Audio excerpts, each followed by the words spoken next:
Hi, I'm Kay Puttergill. I'm 79 and I live in Barwell, Leicestershire, and I'd like to take you on a trip of my garden.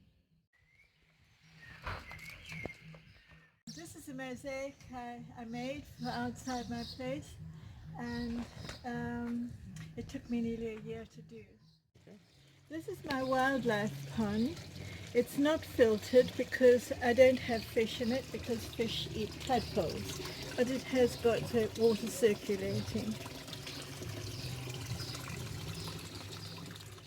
It's a windbreak, and it's an opportunity also to put stained glass artifacts that I've done. I have the archway there, which leads down into the garden, and it's also a perching place for the birds because I feed them on the ground there, and I also feed them in that dish on top of a windbreak.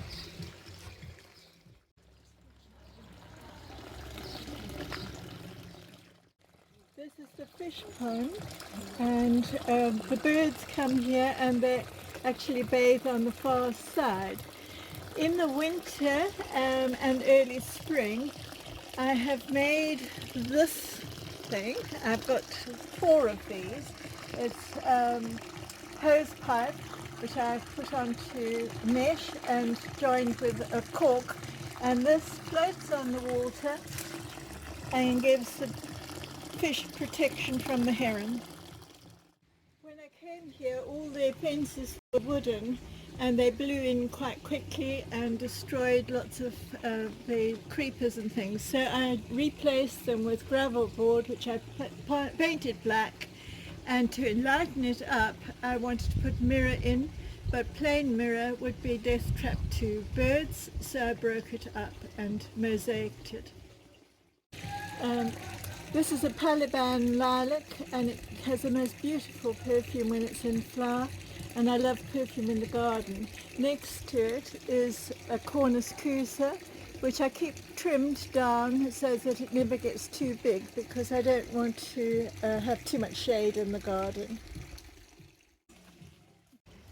One of the reasons for having the pergolas up is because they create framework for focal points.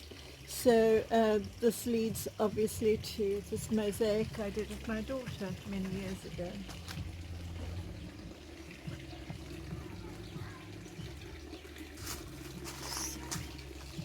This is Thalictrum, which I'm very fond of.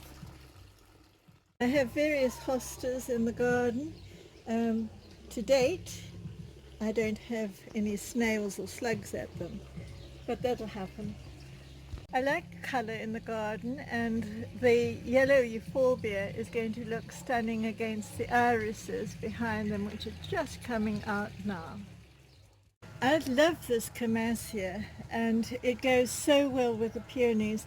Unfortunately, the peonies are now fading a little bit. They were a much brighter colour than that. You'll notice there's a pipe that goes along there, and it goes to this water butt.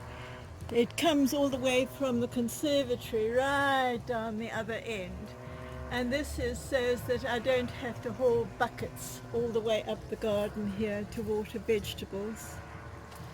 This pergola is quite useful because it actually can hold this ball and that I mosaic. Here are bee magnets. There's the Cerinth and the Geum. Lovely combination. The Juga makes a very good ground cover, and as you can see, the bees like it. The first thing I did 9 years ago when I arrived was to plant these silver birch, my little forest. Recently I went and bought a whole lot of logs, split logs, and I've created this wall. It's supposed to be a sound barrier, but as you can hear, it's not working. However, as a wildlife area, it's going to be tops. This is the entrance to a hedgehog house. It's at the back. The hedgehogs, 2 houses that I had in the garden were occupied over winter, and so I've put one here, I've moved it. There's another hedgehog which lives underneath a shed and is still there.